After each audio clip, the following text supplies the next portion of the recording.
December 2017, and somewhere in a rail yard in Jacksonville, Florida, rows upon rows of brand new locomotives are sitting in the cold, their engines silent, their wheels rusting, and nobody is coming to start them up because the man who put them there has just been carried out of CSX headquarters on a stretcher, and within 48 hours he would be gone, leaving behind a railroad empire that looked nothing like it did 9 months earlier, and a philosophy that would spread like wildfire across every major freight railroad in North America, changing the industry forever and creating the largest graveyard of working locomotives the continent has ever seen.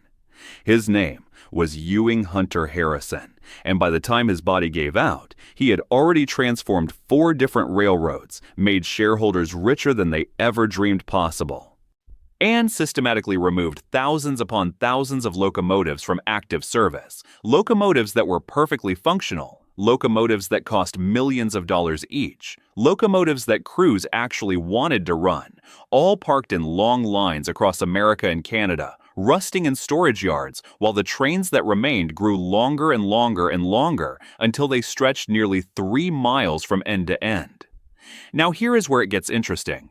Because if you had asked any railroad executive in 1990 what they thought about running fewer trains with fewer locomotives and fewer workers while hauling the same amount of freight, they would have laughed you out of the boardroom. And yet by 2020, every single Class 1 railroad in North America except one had adopted this exact philosophy, willingly parking thousands of their own locomotives and laying off tens of thousands of workers. And the question you have to ask yourself is simple. How did one man from Memphis, Tennessee, convince an entire industry to do something that seemed to go against everything railroaders believed in? The answer starts in 1963, when a 19-year-old kid walked through the gates of a St. Louis-San Francisco railway freight yard in Memphis and clocked in for his first shift as a carman-oiler, the lowest job you could get on a railroad, the guy who crawls under freight cars and makes sure the bearings are greased and the wheels are ready to roll. And that kid had no idea that 50 years later, he would be worth $500 million and would have single-handedly reshaped the entire North American freight railroad industry.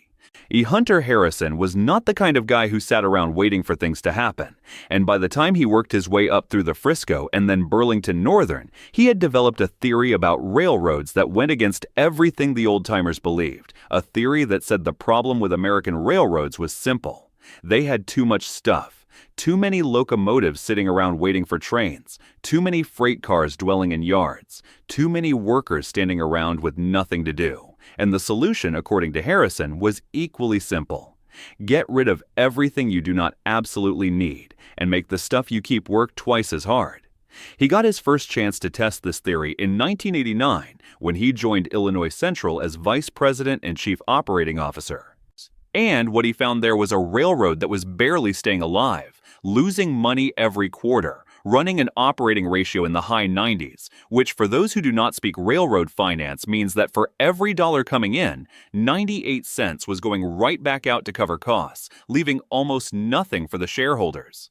Harrison went to work, and within 4 years, he had cut that operating ratio down to the low 60s, which was absolutely unheard of at the time. And when people asked him how he did it, he gave them an answer that sounded almost too simple.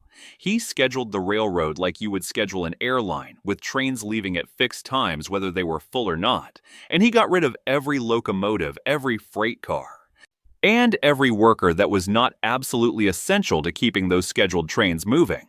The numbers were staggering, and when Canadian National Railway came calling in 1998, they wanted Harrison to do for their massive network what he had done for Illinois Central. And this is where the story really takes off, because CN was not some regional railroad struggling to survive. CN was one of the largest railroads on the continent, and what Harrison did there would become the template for everything that followed.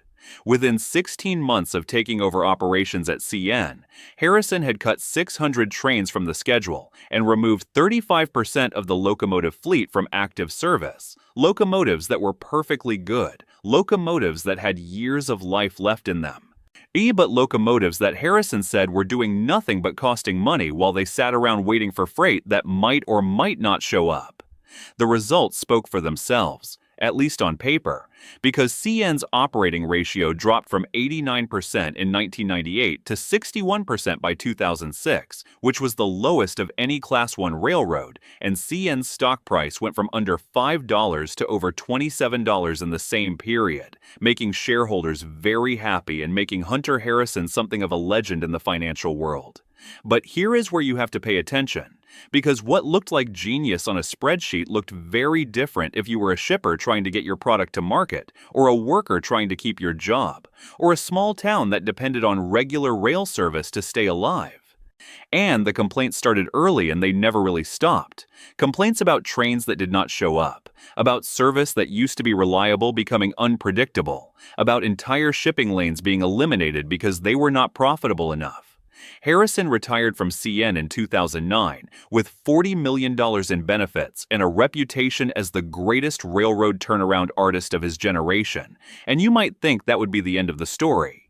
But Harrison was not the retiring type, and in 2012, the hedge fund Pershing Square Capital Management came knocking with an offer he could not refuse. Take over Canadian Pacific Railway, implement your system there, and we will make sure you are compensated handsomely for your trouble. The takeover was brutal.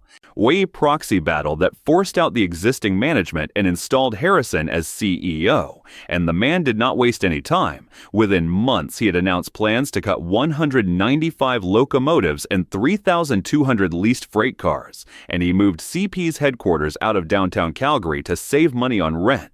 By the time Harrison left CP in 2017, the railroad's operating ratio had dropped from over 80% to under 60%.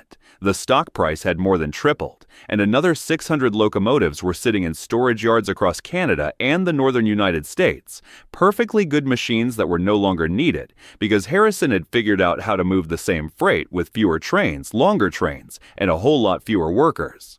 And this is where the dominoes really start to fall. Because while Harrison was transforming CP, the other major railroads were watching, and their shareholders were asking uncomfortable questions. Questions like, why is CP's operating ratio so much better than ours? Why is their stock price climbing while ours is flat? And why are we not doing what Harrison is doing? In March 2017, Harrison made his final move, taking over as CEO of CSX, one of the largest railroads in the eastern United States, and the transformation he implemented there was the fastest and most aggressive of his career. Within months, CSX had parked over 900 locomotives, eliminated 26,000 freight cars, closed or converted 7 of their 12 hump yards, and announced plans to cut their 31,000-person workforce by nearly a third. The financial results were spectacular, where CSX's operating ratio dropped from nearly 70% to under 60%, and the stock price jumped 23% in a single day when it became clear Harrison was taking over, adding $8 billion to the company's market value before he had even done anything. But Harrison would not live to see the full results of his work at CSX. Because on December 16, 2017, just 8 months after taking the job, he passed away from complications of an illness that the company had kept mostly secret from shareholders, and the question on everyone's mind was whether his philosophy would survive without him, or whether the railroads would slowly drift back to their old ways of doing business. The answer came quickly, and it came from every corner of the industry, because within a year of Harrison's passing, Union Pacific had announced Unified Plan 2020, their own version of precision scheduled railroading, and Norfolk Southern had unveiled Top 21, and Kansas City Southern had started implementing similar changes, and suddenly, every major railroad in North America except BNSF was following the playbook that Harrison had written. The numbers tell a story that should make anyone who cares about American infrastructure sit up and pay attention, because between 2017 and 2020, the total locomotive fleet of U.S. Class 1 railroads dropped from over 26,000 to under 24,000, a reduction of roughly 3,000 machines, and the workforce dropped by 45,000 people, a 28% reduction that left many railroads operating with skeleton crews and maintenance backlogs that would take years to address. Norfolk Southern alone removed 703 locomotives from their fleet, a 22% reduction, and took a $385 million non-cash charge to write off the value of machines that still had years of useful life left in them, and Union Pacific parked over 2,100 locomotives in storage, row after row of million-dollar machines sitting idle in desert yards across the American West. And here is where you have to ask yourself the hard question, because all of these efficiency gains and operating ratio improvements and stock price increases came at a cost that the shareholders never had to pay, but that someone was definitely paying, and that someone was everyone who depended on the railroads to move their goods reliably and safely. The Surface Transportation Board, which is the federal agency that oversees railroad regulation, started receiving complaints almost immediately. Complaints from shippers who could not get their products to market on time. Complaints from chemical companies whose supply chains were falling apart. Complaints from farmers who could not get their grain to port before it rotted. And by April 2022, the complaints had reached such a level that the STB called a 2-day hearing to get to the bottom of what was going wrong. What they heard was not pretty. Worker after worker testified about trains that had grown so long they could not safely navigate the existing infrastructure, about maintenance crews that had been cut so deeply there was no one left to inspect the cars properly, about a culture where Wall Street's demands for lower operating ratios trumped every other consideration, including basic safety. "We are in absolute gridlock," said one yardmaster from BNSF, the only major railroad that had not fully adopted precision-scheduled railroading, and the irony of that statement was not lost on anyone, because BNSF was having service problems too, problems that were being caused partly by the chaos on the other railroads that connected to their network. The chairman of the STB, Martin Oberman, laid out the numbers in stark terms. The Class I railroads had reduced their workforce by 29%, or 45,000 employees over the previous 5 years, and in his view, all of this had directly contributed to the service crisis that was grinding the American supply chain to a halt. And then came February 3rd, 2023, and a small town in Ohio that most Americans had never heard of, East Palestine, where a Norfolk Southern freight train carrying hazardous materials derailed in spectacular fashion, forcing the evacuation of thousands of residents and releasing toxic chemicals that would contaminate the soil and water for miles around. And suddenly, the questions about precision-scheduled railroading were not just about efficiency and profit margins. They were about whether the relentless drive to cut costs had made the American railroad network fundamentally unsafe. The train that derailed that night was typical of the new era of railroading. It was 9,300 feet long, nearly 1.75 miles from end to end. It weighed 18,000 tons, and it was being operated by a crew of 3 people. An engineer, a conductor, and a conductor trainee. 3 people responsible for 150 cars of freight, including 20 cars of hazardous materials rolling through the middle of the night through small towns that had no idea what was passing through their backyards. Investigators would later determine that a wheel bearing on one of the freight cars had been overheating, something that the wayside detectors along the route had picked up, but that the railroad's protocols had not flagged as serious enough to stop the train. And by the time the bearing failed catastrophically, it was too late. The train was already breaking apart, and cars were piling up, and the chemical tanks were rupturing, and the residents of East Palestine were about to become the most visible victims of an operating philosophy that prioritized efficiency over everything else. Norfolk Southern would eventually spend over $1 billion cleaning up the mess and compensating the victims, and the company's CEO would be hauled before Congress to explain how this could have happened, and the National Transportation Safety Board would issue a report that pointed to multiple failures in the company's safety culture. And throughout all of this, the defenders of precision-scheduled railroading would insist that the derailment had nothing to do with their philosophy, that derailments happened all the time, that this was just an unfortunate accident. But the workers knew better, and the unions knew better, and the shippers who had been complaining for years knew better, and they all said the same thing.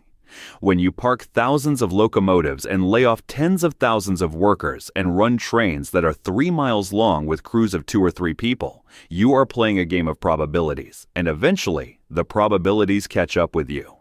The strangest part of this whole story is that Hunter Harrison never saw any of it, never saw the East Palestine derailment, never saw the congressional hearings, never saw the Surface Transportation Board investigations, never had to answer for what his philosophy had done to the railroad industry, because he was already gone by the time the bill came due.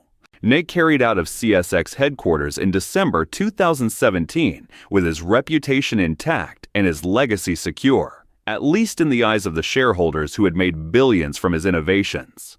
And now, in 2026, the railroads are still operating under the system he created, still running longer trains with fewer workers, still parking locomotives that cost millions of dollars because it is cheaper to let them rust than to pay someone to operate them. And the question that no one seems to want to answer is whether this is really the best way to run an industry that moves 40% of America's freight, an industry that is supposed to be a vital piece of national infrastructure. An industry that was built by men who would have been horrified to see thousands of perfectly good locomotives sitting idle in storage yards while the trains that remain grow longer and heavier and harder to stop.